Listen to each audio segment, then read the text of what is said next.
I would like to thank you all for joining us for our Leadership Connection series. This is a series that was created to give our healthcare executives an opportunity to hear the career journey of other successful leaders, to give them a chance to originally ask questions and learn from people's leadership experiences. So, again, I want to state that if you do have questions that I don't ask for you, please feel free to reach out to Darin on LinkedIn. So I would just like to just give his name and title, but I want you, Darin, to give an introduction of your current role. So Darin Roark is the president and COO of Wentworth-Douglass Hospital. I believe that is it Dove, New Hampshire? Is that correct? Dover. Dover, New Hampshire. So I am going to let Darin share with you a little bit of his bio. Sure. Well, I'm the president and COO of Wentworth-Douglass Hospital here in Dover, New Hampshire. Wentworth-Douglass Hospital is part of the MGB family. We're a wholly owned entity of Mass General Brigham out of Boston. We're the only hospital that MGB has that is out of state, so we're the only one here in New Hampshire. We're a 178 bed hospital, although it feels much like we're much bigger than that every day as we continue to exceed our occupancy limits with the challenges of the very acute patients that we take care of here in the seacoast of New Hampshire. And we're thrilled to serve and I'm excited to be here today to talk a little bit about healthcare and my career journey. And I hope it helps you along your way in your path and that you pick up a tidbit that helps you be able to, as I say, we're all here to take great care of our communities and great care of our patients, and that's the root and the source of everything we do. So I hope this helps you. Thank you. So now I have been really waiting to hear your career journey because you and I have something in common. We both started working in healthcare at 15 years old, but your experience, I think, is much more unique than mine. So please tell us, give us the kind of trajectory of your career, where you started, how you advanced starting with your first job at 15 years old. Sure. My first job at 15 is I was a claims processor for a health insurance company. So what happened was as you know, high schools more so today than there was like this gap of time in which high schools didn't really offer like career preparation because everybody's going to go to college. Well, when I was coming out of school, we had what we call work co-op programs, and those are becoming more in fashion today. But the work co-op program that I was in offered students a chance to work for an insurance company and was deemed to be computer work. And what it really was data entry. And I learned I interviewed for the job. I accepted the job and got actual high school credit and was paid, to work and would leave school every day at 2 o'clock and would work until 10 or 10:30 that night. Oddly enough, it was a full-time role. And there were about 65 or 70 high school students, those of us from neighboring schools. And we worked in this big, beautiful glass building with brick that backed up to a lake. And at 15, I just thought I was the coolest guy in the world because I had this desk. It was in a cubicle, and I processed insurance claims. And at the time, everything was paper. There was no electronic submission of insurance claims. I'm kind of dating myself. But when you would go to the pharmacy, you would be given a little script, and you would pay for your prescription drug, and then you would gather all those scripts, you would attach them to a claim form in an envelope and send it in to get reimbursed. And then over time, while I was working at the insurance company, the prescription drug program became in vogue. And that's something that I ended up, oddly enough, helping to create. I'm not very proud of that, but it's something that I was part of the development team that helped create that prescription drug card program so that you could get reimbursed. You could pay a copay and not have to upfront so much money for your prescriptions. Because at any given time, the folks who had a lot of medications in the late 80s, early 90s could spend $2,000 on prescription Mhm. medication and then be waiting for that reimbursement to come from the insurance company. So I was the guy that would process those claims to make sure that reimbursement check went out to the insured member so that they could get paid. And I did that for a while, and then high school began to pass me by, and I realized that I should probably do something else with my life because I was working way too much and had no social life, and I was getting ready to graduate. So I kind of panicked one day, quit the insurance company, got a job at a retail store, and worked in the sporting goods department, had more manageable hours, and finished out my high school career. And then went to college at the local junior college, as a lot of us may have started there, and was taking business classes. And after a semester, realized that I was just bored out of my mind and not sure what I was going to do with my life. So I actually went back to the insurance company and asked if they had any job openings. They remembered me, but the only thing they had was mailroom. So I did mailroom work, which is justification for higher education because you sit at a mail machine, the mail comes down the row, it goes into a slot. You open up the mail, you take out the prescriptions and all the claim forms, you staple them together, you sort them. Very boring task work. And the director of the office remembered me and came down after 3 months and said, "How would you like another job?" And I said, "I'd love another job." And they put me literally as a junior college student into the management training program. And I was going to school at night, and I worked every job that they had available for you to work in that office. I was on the phone answering phone calls. I learned all of the different insurance plans that we serviced in the building. I processed all the different levels of claims. I did the written claim adjudication, and it was literally my job as a 21-year old individual to Mhm. certify that we would pay for this surgery with no medical background, Wow. and based on a pre-designed set of criterion based on the condition that's described by a patient's doctor. That was the written claims analysis. And if all the information that we looked for was included, I would send an email, a letter, written letter to the doctor and to the patient and let them know we would cover the surgery. If the information wasn't there, I would deny it. And that was my job. Um, I had no medical training. So as you can see, then eventually, as I said, I gave a prelude. The prescription drug program became to be more electronicized as this prescription card was developed by one of the PBM companies. And my insurance company partnered with the PBM to roll this out to a number of our insured clients. And I was fortunate enough to get to work on that program and learned a lot about how health insurance works and the coordination of what was quickly becoming a much more electronic environment versus all the paper that was present when I started when I was working at 15. And after several years at the insurance company, I moved to Texas and basically traveling the entire United States because at this point I was beginning to sell this program to different members all across the country. Uh, just had a moment one night when I realized I just wasn't doing what I felt I should do with my life. And Mhm. um, it was really one of those nights where you just can't sleep and your insides are just aching and you don't know what to Mhm. do. And I woke up in the morning and was supposed to travel to see another client, but I decided to take a couple days off and came back to the office after this was on a Friday and came back to the office after a long weekend on a Monday morning and um, basically told my boss that I couldn't do this anymore. And I walked away.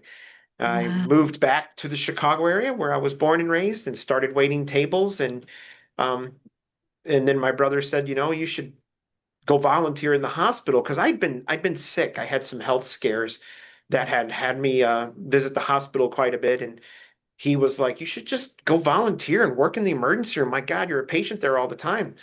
So I went to the hospital. I said, "Why not?" And I signed up to volunteer and volunteered on Friday afternoons. And after 4 Fridays, the director of the emergency room came up to me and kind of said, "My staff says you ask a lot of questions. Why do you ask so many questions?" And I was like, "Well, it seems like we could do this much more efficiently than we do right now. I don't understand why there were many processes there and it seemed to delay care." And I was like, "We're delaying care. When I come here as a patient, I want to get right in. I want to be taken care of."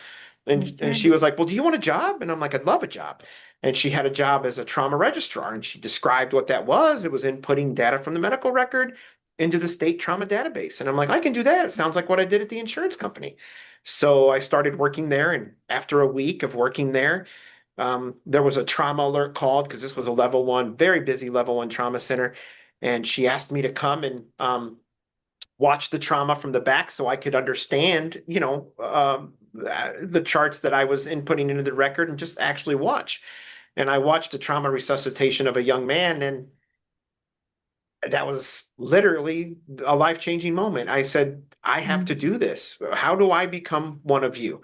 And from that day forward, I've never stopped working in healthcare. I became a nursing assistant. I went on to nursing school, and just have always loved taking care of patients and helping them lead healthier lives and making an impact on their care. I'll be quiet there, Tiffany, because I'm kind of rambling, but that's basically how Mhm. my career path, how I ended up in healthcare. No, I love that story because I also have a distinct moment that I remember the day I decided I want to become a nurse. So I really appreciate your story. I'm a little bit curious because you had such extensive experience in the insurance business. Did it really frame your perception of what healthcare would be like? In some ways it did, and in other ways it didn't. I was certainly familiar with medical terminology, which always helped me from all of the insurance claims that I had to read and input into the computer system. Hmm. But I didn't understand caregiving other than from the patient's side. I didn't understand, Yeah. um, the art and science, I call it, of caregiving and the compassion that goes into the care that we deliver every single day. And working in health insurance, I definitely, I would say, always felt um, kind of bad when I would have to send a letter and say, we're not going to cover your procedure. That Right. always didn't sit right with me. I'm like, well, if the doctor says the patient needs it, why am I telling him no? Why Exactly. are we as the insurance company saying no to this? And that always bothered me. Yeah. But I was just, doing what I was paid to do at that time, and Right. just didn't feel it was right. So uh, Yeah. eventually, it got the best of me, and that's why I walked away. You know. So now I noticed that after that, after you became a nurse, I saw you became a manager and then a director. And I noticed you had a career transition when you went from Advocate, which is a nonprofit, to Mhm. HCA, which is a for-profit. So I know typically for-profit hospitals do not want to hire people that don't have for-profit experience. And Mhm. so tell me what that experience was like for you, because I would imagine you needed to develop a new set of skills to go from that nonprofit to the for-profit, a different perspective. I'm sure it was a different culture. So tell me about that transition and how you successfully navigated that transition. Yeah, the move from non for profit to for profit was something that I wasn't planning to do. All of us have our careers, and then we have our personal lives, and the intersection of those sometimes drive changes, and we have to make decisions. And at that point in time, I had a great career at Advocate. I loved working at Advocate Healthcare. It was an amazing organization. It had just became Advocate when I joined, and it was in the early days of Advocate Healthcare, which has turned out to be an amazing organization. Always put the patient first. And I used to love the words of Jim Skogsberg, and I would just love to share a couple of them right now. He retired just a couple years ago from Advocate. And I had the fortunate pleasure to work in the corporate office for, 5 years. And it was amazing because Jim would always come to the microphone when people would ask him a million questions, and he would say, "Take great care of people." And he'd walk away. And Hmm. people would be like, what on earth does this guy mean? And I'm like, well, it's the secret. We make healthcare complicated. It doesn't have to be, because I got to work alongside Jim every day. And he would say, if we just take great care of our patients, treat them Hmm. like a member of our family, the patient satisfaction scores are going to be great. The quality is going to be great. And guess what? That means our finances are going to be great. And that means the organization is going to be very successful for all the right reasons. And it was simple. but yet we always tried to make it complicated. So when I made the transition and moved to Florida, it was a very challenging time. It was during the 2008, 2009 financial crisis was when I made the trip to Florida, and there weren't many jobs available for anyone, healthcare or anywhere for that matter. If you lived through those Mhm. times, I'm sure you'll recall it was a very challenging time in our history with that depression and recession. And a for-profit company offered to hire me to work in their emergency room. It was a big transition from where I was, substantial Mhm. pay cut, a demotion. Oh. But again, I was doing it for my family. So I moved to Mhm. Florida and was fortunate enough that they were willing to give me an opportunity because they saw some things in me looking back and having that conversation with the CEO that I worked for at that time was he said I had an operational mind and an ability to intrinsically pick up on things that he thought was key. And he said, and you have a presence that a lot of people don't have. He goes, and that will make you successful. And I was like, well, thanks. I've always I don't see those things in myself, but fortunately in Mhm. my career, people have always seen things that I don't see. And Yeah. and and that transition went from, Jim Scottsburg saying take great care of people to the Mhm. for-profit world where they were like, we really want to take great care of people, but we have some guardrails and some limits as to what we can and can't do and the That's services we can and can't provide. And at the end of the mhm. day, the quality metrics are just as important in for-profit healthcare as they are in non-for-profit healthcare, because at the end of the day, they want to take great care of patients too, which that was certainly a kindred spirit that I could get behind.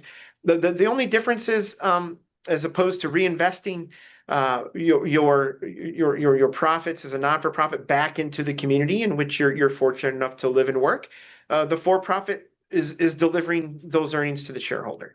And that's always Mhm. on the back of your mind sometimes at a for-profit. And you just I met some amazing people, some very gifted clinicians in that for-profit arena. It's just a much higher stress level because they do Yeah. expect you to perform. There are no Mhm. second chances for failing to perform or meet your metrics or your goals. And if you meet your metrics and your goals, you're rewarded. And if you don't, then you're asked not to be a part of the organization anymore. At least that was my experience. So, but Wow. I was very fortunate enough to be very driven and had a family to feed, and I was going to meet my metrics. So So please, for those out there who might be thinking about going to a for-profit organization, is there any bit of advice that you would give them on how to survive an environment like that? I would say you just have to be very, very driven to achieve the metrics that the for-profit organization and they're all a little different that they deem Mhm. as important. And a lot of those are the same metrics that we're trying to achieve in the non-for-profit sector.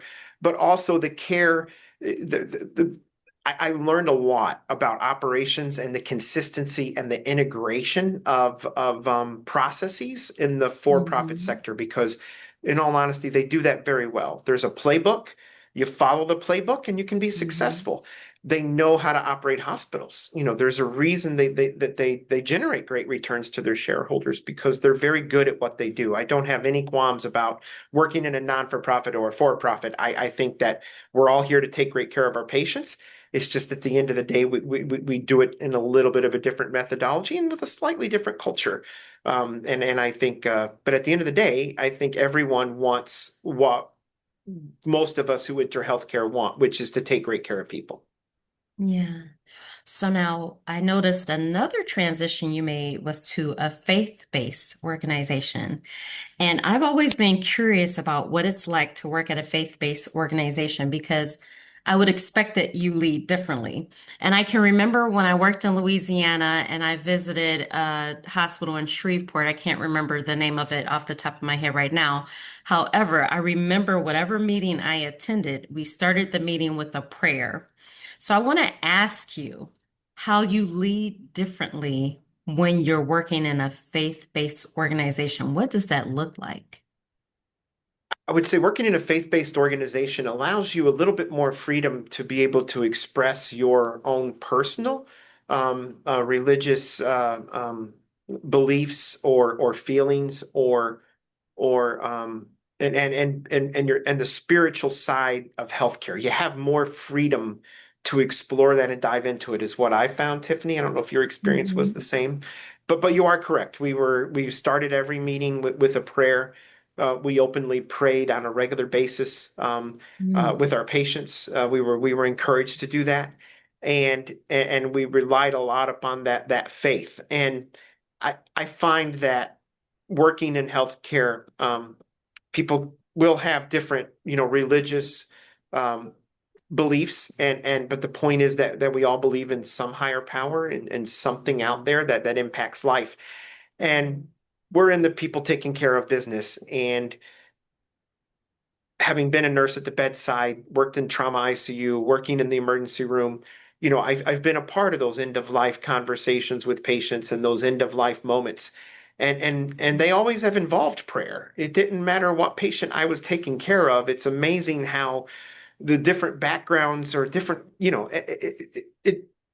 it's always at the end, whether I was at a hospital that was faith-based or not, when I was caring for patients at the bedside, at end of life, there was always an opportunity to pray with the family or with the patient, and sometimes everyone, because Mhm. people rely on their faith a lot more than they do in their normal life when they're facing um, those terminal, end of life decisions. As you all know, as caregivers, I see many caregivers on the call, so I think that Mhm. the difference that I felt broadly was that at a faith-based organization, you were more able to express those viewpoints and it was encouraged. And I liked starting every meeting with prayer. I'm not going to lie, it felt good. It helped Yeah. center us. It helped us to be able to very quickly focus on the patient and what we were there to achieve and to accomplish. And that is, really designing care with patients at the center and taking great care of our community. Yeah. I noticed you were there for about 11 years, so I can imagine it was a big important part of your career. But now you're in New England. So tell me a little bit about what attracted you to your organization here in New England. Yeah. I had spent, as you said, many years and, 11 years at Baptist and a number of years with the for-profit entity during my time in Florida. And um, one of the things I set out to do when I was in Florida was I worked in a community that was called Clay County, and it's southwest of Jacksonville. And Mm. I'm sorry, I have to tell this story in order to explain why I ventured to New England. But basically, Okay. when I came to Florida, I was shocked because at that time, being from Chicago, we had lots of hospitals and lots of choices. And in Florida in 2009, 2012, there weren't a lot of choices for healthcare. The population was booming.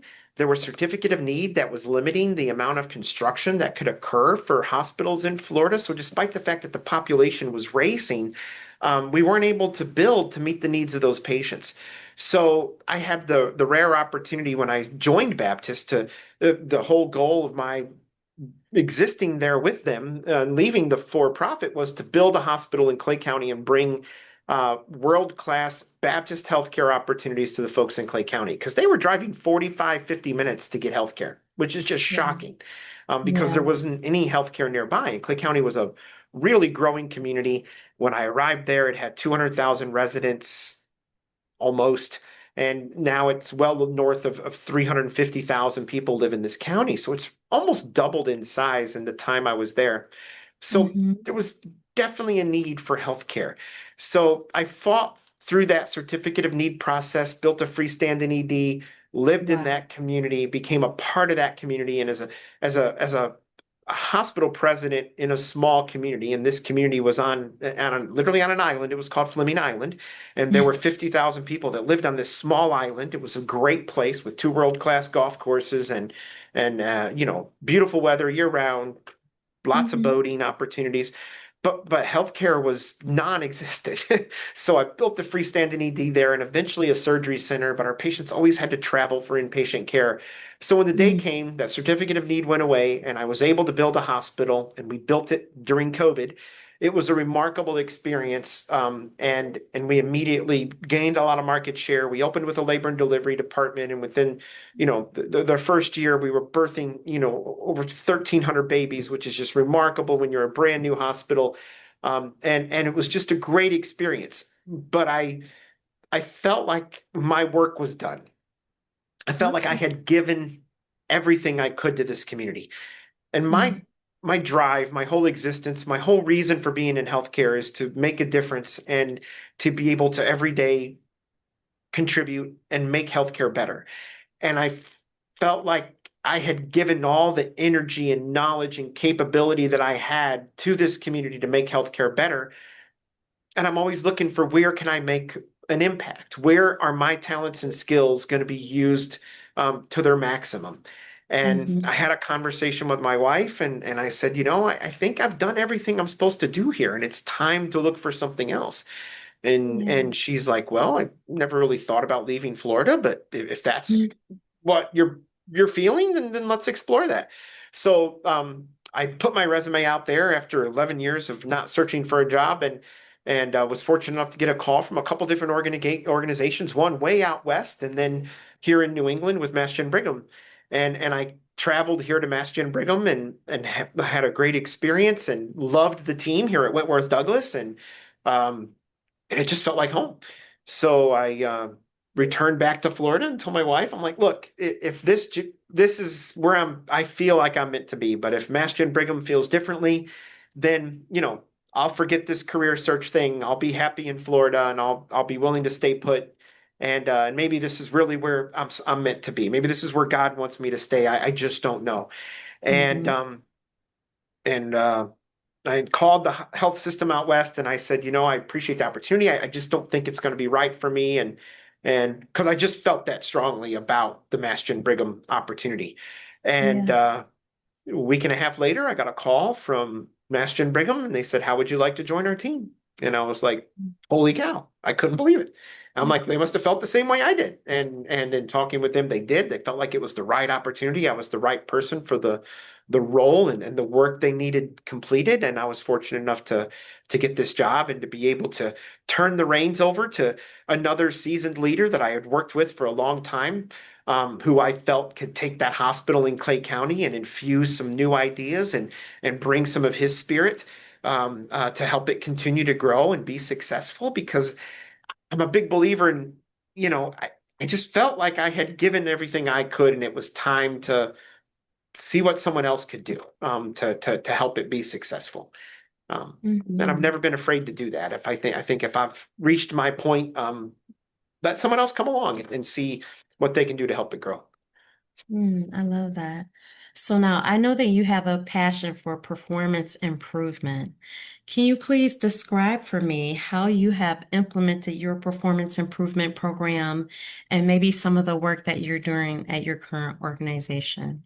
Sure, I'm very passionate about performance improvement, and early in my career, um, because how most of us are when we're clinical and we're working at the bedside, we encounter things every day. And I would always say, now I regret saying some of these things, but I would be like, God, if I ever get to be king, I'm going to change this because this doesn't make any sense at all. If I'm ever the president of the hospital, if I'm ever the nurse executive, if I'm ever the manager, you name it, that was always in my head. And I Mhm, would always identify things that I felt just weren't working right and needed to be fixed. mhm, And so I early on in my career, I set out to a 4-point process that I created. It was called processes, fix them, barriers, remove them, and then consistency and accountability. And what I mean by that is that, we can't expect our teams to perform well on quality outcomes or quality measures or deliver on patient satisfaction if we've designed processes that aren't working. It's our job as leaders to fix those processes. And if there's barriers to achieving those goals, well, it's our job to identify those barriers, to listen to our team when they identify the barriers, and then remove them so that people can do the work they need to do. And then once you've fixed the processes, once you've removed the barriers and the process is working well, then we have to have consistency. Now that we've all agreed that this is how it should work, then we have to do it consistently. And that's a big challenge in healthcare, as you know, especially in a place like an emergency room where things are always changing. But we have to stick to that consistent process of how we bring patients in, whether we're pulling to full, do we have a provider in triage? Whatever process we're using, we have to stick to it. And then the piece that's a little sensitive sometimes, but I'm a huge believer in it is accountability. because, Yes. and I think that's part really here at MGB, we're on a high reliability organization journey. And that's really part of it is that, if the process is designed to work well, then why aren't you using the process? If the barriers have been removed, then we expect you to do this. Taking Mm. care of people is a 6-lane highway, and you can change lanes all the time. Just don't hop a guardrail. And that's what I always tell my team. If you hop a guardrail, I can't save you. Right. And we've all been there. I've been there. Working in the ICU, there's times when I felt like but I have to work within my license. I have to work within my scope. I Mhm. have to follow the physician's orders as a nurse. It's okay to have a conversation with the physician about why that order is in place. And we're all about the name of patient safety. But if people just willfully don't do that and hop a guardrail, well, that's where the accountability has to be called into question. And thankfully in Yeah. healthcare, we don't have to do that very often, but there's been times when I've had to do that. But it's a very important step because our teams want that, because we want to provide safe care. And everyone that generally works with us wants that as well. And that's the formula that I use, and it's worked for me many times in my career through various process improvement strategies that I've been fortunate enough to work on, including one in Chicago, if you want to hear an example, way back in the day, I would Tiffany, if you love to do. hear an example. Yes, All right. please. So at Advocate Healthcare, part of my job, we were a brand new organization that came together and formed 8 hospitals. And all 8 hospitals were independent. They worked, they did their own things. They were very, very different. And I Hmm. worked, oddly enough, in the supply chain department. And my job was to standardize our clinical products across the enterprise and make sure that we were all using the same items. And one day, we would go through different initiatives, and I worked with a contract management team, and we would pour through reports to see everything that people were buying. And we saw an opportunity for ID bans. And this was just mind blowing. But anyway, we saw that there were, roughly 50 or 60 different SKUs or different types of ID bands that were being ordered by our organization. All kinds of different colors. There were oodles of ID bands. So I was trying to figure out why. So in order to do that, I dived into each hospital's policy on patient banding. And I discovered Hmm. that one of our hospitals had 16 different colors of alert bands that they were Oh using. my. And another hospital had like 10 or 12. But the challenge was our nurses were traveling to different hospitals. But at one hospital, a yellow band meant DNR, means do Right. not resuscitate the patient. Now, that wasn't written on the band, it was just a colored Just the band, like color. at an amusement park, right? Oh And at my. another hospital, a yellow meant fall risk. So our clinicians didn't really know what the bands meant unless they sat down at a computer and found the policy to identify what the color meant. And you So I knew can't right do away that in this. a code, right? Right. What do you exactly? So it was a huge patient safety challenge for us that we Hmm. identified immediately. So I worked with our quality team and our patient safety team. And I'll never forget, I went to our chief nursing officers council because there was a council of all of our chief nursing officers. They met on a regular basis. And my job was to inform them of the standardization processes that we were working on. And I gave them a chart with the ID bands and I showed them the different colors, and I watched them literally go through Kubler-Ross's, stages of grief. They started in denial, like the CNO that had, she goes, "There's no way my hospital has 16 colors." I'm like, "It's your policy. I pulled it. You have 16 different colors of ID bands." And this was a big hospital. It was like a 700-bed hospital. So they were like, "Are you kidding Wow. me?" So we quickly began to, you move through those phases in any significant process change. We all go through Hmm. it. It's like we have to accept the change, but first, it's hard. But anyway, so we set out to do the work of standardizing those ID bands, and the hardest part was deciding on colors because Yeah. everyone seemed to have a lot of passion around their color scheme and what it meant at each hospital. But we worked through that. It took several months. And then I was challenged with, well, it's one thing to have the color, but why can't it say on the ID band, what the alert is, like fall risk, allergy alert, DNR? Right. And it was challenging. Like these bands were not made. So I found a manufacturer in Arizona that was willing to manufacture the ID bands for us. It was the only person who stepped up to the plate. I asked over a dozen companies to help us, and he stepped Wow. up to the plate and agreed to make this ID band. And then we standardized that. We standardized the colors. We came up with 6 basic colors, 6 basic alerts were the most important alerts. That's all we needed to use. And then we rolled it out and standardized that process across all 8 of our hospitals. And then Mm. after about 3 months, I got a call from the Illinois Department of Public Health, and they said, "We're interested in what you did at Advocate. Wow. We want to use your color scheme across the entire state. We want every That's hospital in the state to amazing. adopt this color scheme so that all the hospitals have the color means the same thing so that nurses that work for different organizations know what those ID bands mean." And I was like, cool. So we Right. did. We standardized that whole process across the entire state of Illinois. So it was amazing. But we did that. Processes fix them, barriers remove them, and then we move to consistency and accountability, right? We have to use the same ID Mhm. band. We're going to hold folks accountable for buying the same ID banding. Sorry you don't like the color, but this is what we've all agreed on, Right. and this is going to be the process that we're going to use. So it was super cool, and it impacted care in a big way. And I was to this day I'm really proud of that because now you can Google it, and there's thousands of companies that make these ID bands. Right? So it's awesome. So anyway, Oh, that's wonderful. yeah. All right. So these are very challenging times for healthcare executives. What do you think are the biggest challenges that healthcare executives are facing today? That it's I know very there's hard to probably a be. list, right? Oh my gosh, it's being a healthcare executive is a lonely, lonely job these days. Let's just be honest. It can be very challenging. Times have as always occurs. I think our patients are sicker. I think our patients are much more acute than they were, before COVID for whatever reason. I think there's a Yeah. lot of challenges with volume and demand for care based upon that we all are struggling to meet, and changes in the workforce.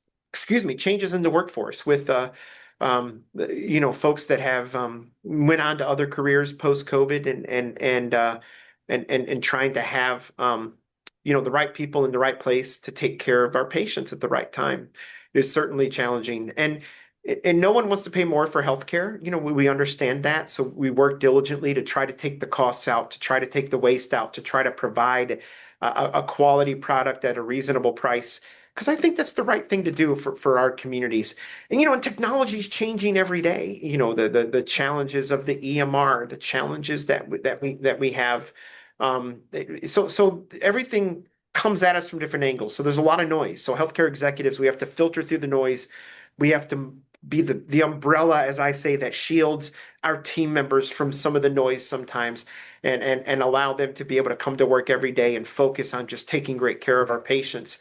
And then we as executives have to work on how we supply the tools and the equipment and take care of our teams and give them the tools and equipment they need to be successful, which is a never-ending, daunting task because every day they meet new challenges, and we have to be there to support them. And it never closes. I don't think much of the world understands a 24/7, 365 operation that literally, never closes its doors, never turns anybody away, and has to be available to the community and have a broad base of services available for whatever any given patient needs at any given time. And that Right. can be very challenging in today's healthcare marketplace. As you all know, it's very challenging. You have to have the right people in the right place for whatever walks through your door, and that is challenging. Uh, And no Yeah. one, and be honest with you, everyone wants that. But at the end of the day, Right. it's hard to get people to understand they have to pay for that. Yes, so true. You mentioned innovation. Have you implemented any new innovation, or is there something that you're interested in implementing to make the life of healthcare workers easier? It's a great question. Everyone talks AI, AI, AI. Yeah. Seriously, if I get another, I mean, I get each of you, I'm sure you do too. I get like 20, 25 emails a day from people with this new AI, this new AI, whatever it is, let AI Mm. fix your revenue cycle. Let AI help schedule your patients. Let AI, and there's so much out there. At the end of the day, we at Master and Brigham haven't committed to any particular AI product that's going to make our world, resoundingly better, other than at this point in time, the behind the scenes dictation products that are out there, the ambient listening that help our Mhm. clinicians complete their charts, which has been a game changer and it's been very useful, and Yes. we're grateful for that. And it certainly has helped us make great strides in reducing caregiver burnout and burden. But Yeah. I've been watching the AI progress, and one of the things I learned about AI after a talk at ACHE back in what was 2025 from the gentleman with IBM who gave a great talk on AI was that AI was largely framed around pattern recognition, right? You show Yeah. AI 100,000 pictures of a cat in order for it to recognize a cat, and then it picks up Yeah. on it. It was a great talk. I loved it. I learned a great deal. However, now, fast forward a year later, we have this new thing called, what is it? AI can now infer. And there's another A word that's escaping me right now that many of you out there Hmm. probably know, but there was a billboard on agentic. That's what it is, agentic AI in Boston the other day when I was driving back from our corporate office. It was like Hmm. agentic AI here to stay. I'm going, Yeah. gosh, what is agentic AI? So, long story short, is there's in what I see coming into the future is more automation in the work that we do. And I watched a video the other day from this company, and Advent Health, a very progressive, healthcare company. I have a lot of respect for Advent Health and their leaders and the work that they do. They're starting to trial robots in their central sterile Hmm. processing department and Wow. it's Paratos.ai that do the work that, quite frankly, is the work that it's hard to find people to do that work. That's very, Mhm. I mean, that's hard work. If you ever worked in a central sterile department, I did as a nurse early Yes. on. I've led That that is also. one of the toughest places in our hospital to work. And And now one of there's the this most important, right? These absolutely. things I are going up mean, to the OR. right. And the number one Yeah. complaint I get from my surgeons is, how come I can't get my case kit packed correctly? There's always something missing. Well, guess what? The robot does it perfectly without the human needing to do it. So there Wow. are a number of healthcare organizations that are working with Paratos AI to trial this new robot. I'm like, I'm all in. Let's bring it. This could be great. This could be a game changer for our clinical teams, and anything that's going to help make the human work better is great. Another Mhm. technology I saw out that I've looked into and um, is not quite yet FDA approved, but it's a device that draws your blood. You sit down in what looks like a blood pressure machine, like you would see at the Walgreens or the CVS, and you put your arm in Wow. this sling and it Yes. and puts a tourniquet on, a needle drops in, draws your blood, and it puts a Band-Aid on, and you get up from the chair and you walk away. I'm like, how cool Hmm. is that? It's really hard to hire phlebotomists. That's How great. cool, and the patients say it doesn't hurt and it feels good. And this is something that's being used a lot in Europe. Now, this technology works because we now have agentic AI, we have inferring AI, and it uses an ultrasound device that analyzes the blood flow, correctly identifies a vein, finds Right. the best vein, and pierces that vein better than a human can. That's great. That's an Amen. exciting future. And I Hmm. personally never thought I would live to see this. So I Yeah. think AI is advancing rapidly and can actually help us in healthcare to take care of those tasks that keep our clinicians away from the bedside so we can focus on the art and science of caring for people. And Mm. then we can automate these other processes that quite frankly keep us from taking great care of our patients every day. So it's exciting. I'm excited to see what's next. I was meeting with GE the other day, and the rep was asking me, showing me their suite of products and what could we buy next? And I go, you guys haven't come up with anything brand new in like 20 years. I'm like, how Wow. about an Yeah. automated ultrasound robot? You know, Mm. why can't a robot perform an ultrasound? It's impossible to hire ultrasound technicians. We just don't train enough of them.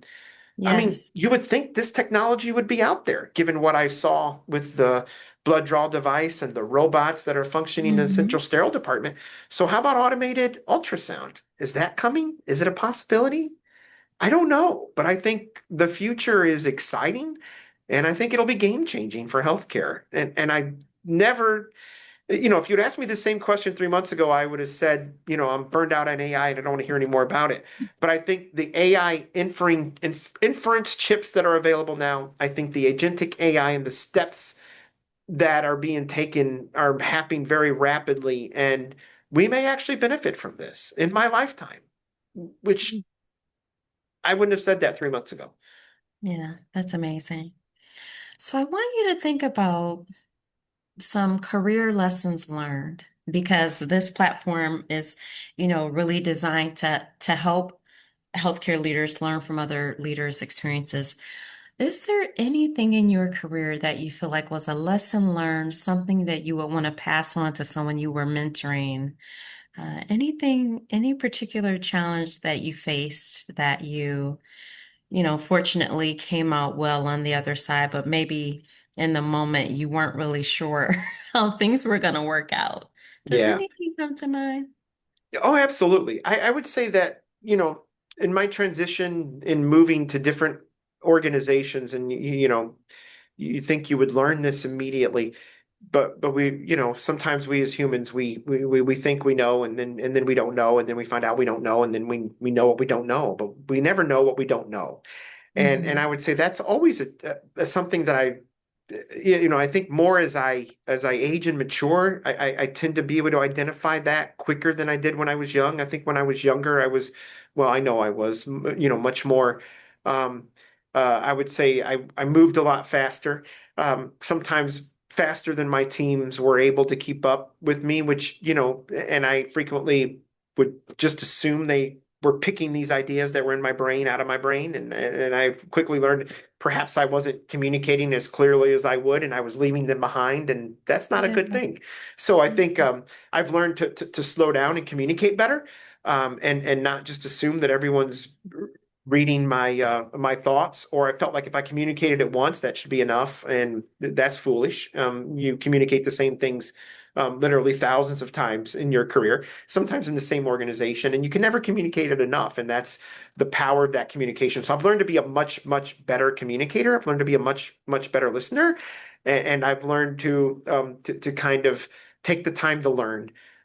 Because sometimes we see something, and I'm guilty of saying, "Oh wow, I know the solution to this," because I've seen this so many times. But the Yeah. solution that worked in a previous organization, or even in your own organization that worked 6 months ago, there may be nuances to this particular challenge that's facing you that the solution might not be the easiest. And there's always a behind the scenes facts that you need to pick up on and grasp. So I guess what I'm trying to say is take the time to learn, take the time to communicate, and take the time to make sure you're bringing your team along, because um, a good leader is only as good as the people they surround themselves with and those people they bring forward to support the organization. And I've learned to hire great people, communicate the ideas and the goals of the organization in a way that is easy to understand, set the expectations high, and then get out of the way and let them work. And That's I think I've gotten much better at that over the years. okay. So I'm assuming that we have people at different levels of leadership on this phone call.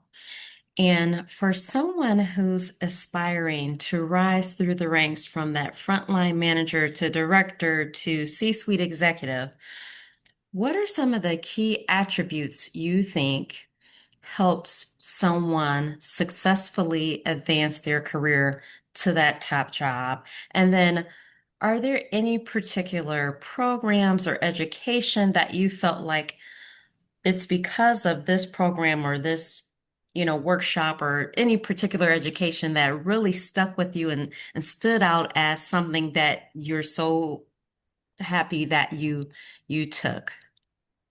Well, I would say first and foremost, I'm very happy that I learned healthcare at the bedside. I think it gave me a Mhm. little bit of an advantage when it came to career opportunities, because as a nurse, your knowledge transfers to multiple different departments in a hospital. So I would say having some kind of a background working in healthcare, whether it be a nurse, whether it be as a physical therapist, even a pharmacist, having some clinical background certainly helps. And then I would say, secondly, you want to be able to meet the goals of the organization and demonstrate to those leaders above you, that you can lead a team to achieve the goals. I think that's essential.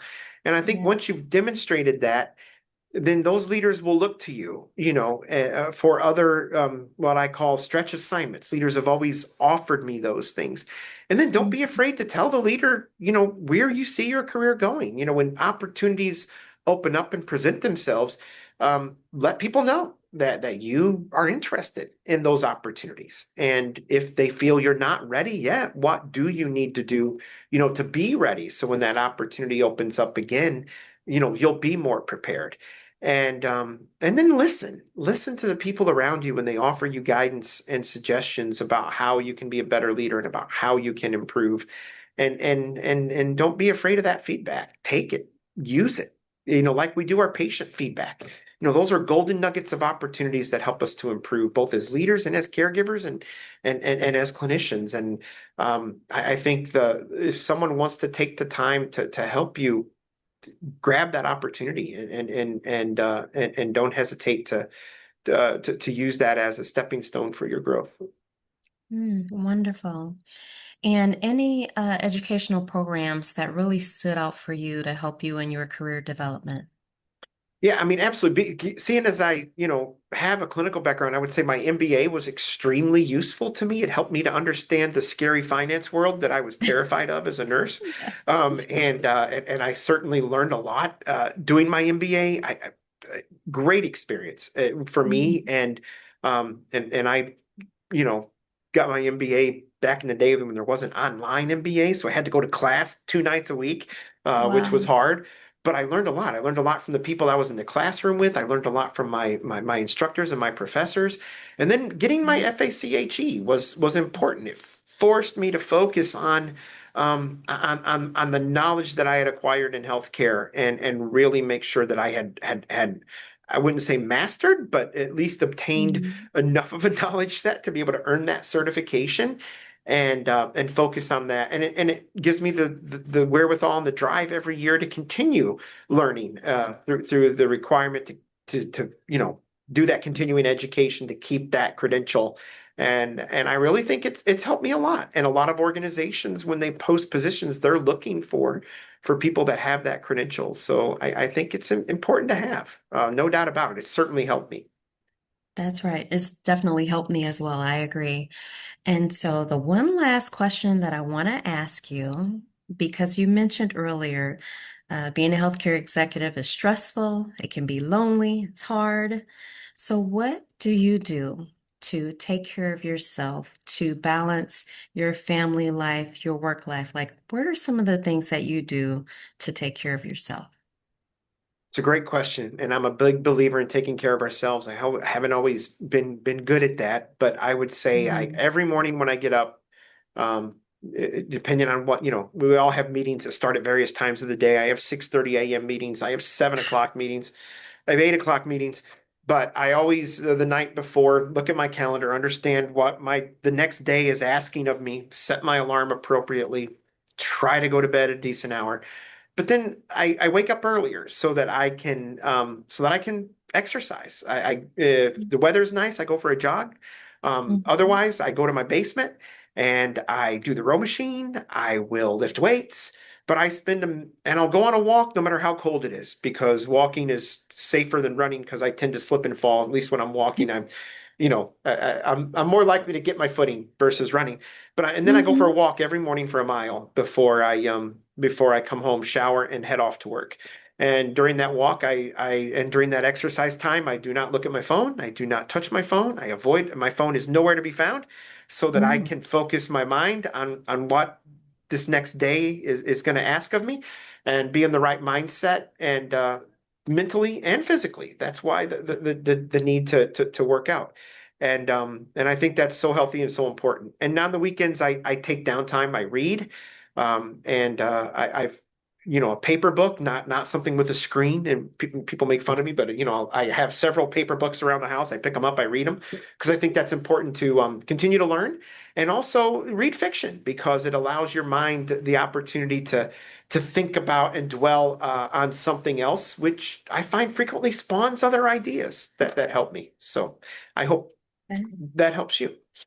Absolutely. So, speaking of books, I'm a big believer in reading books, leadership books. I haven't read fiction in a while. Do you have a favorite leadership book? And is there a fiction recommendation you would like to make?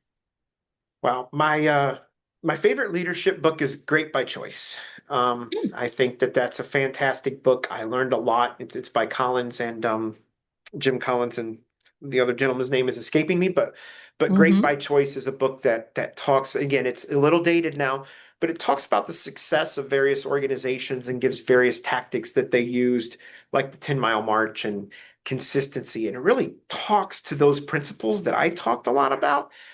Except in a mm-hmm. different format. And they have many more of them, and they're all very useful and applicable, oddly enough, to the work we do in healthcare. For fiction, these days I'm really focused on some of the technology novels. I read an article, oddly enough, by Elon Musk, and he recommended Leon Brown and some of his early works, and they're fascinating because he wrote, you know, technology novels back in the 80s and Mm, talked about drones and robots, wow. and when you read them now, you're like, wow, this guy was a futurist because Yeah. it's just amazing. So I'm fascinated by that. I don't know Mhm. why, but it's something that I'm fascinated by at this moment, and I'll probably move on to something else in a couple of months. But some of his novels are just they make you think. So Great.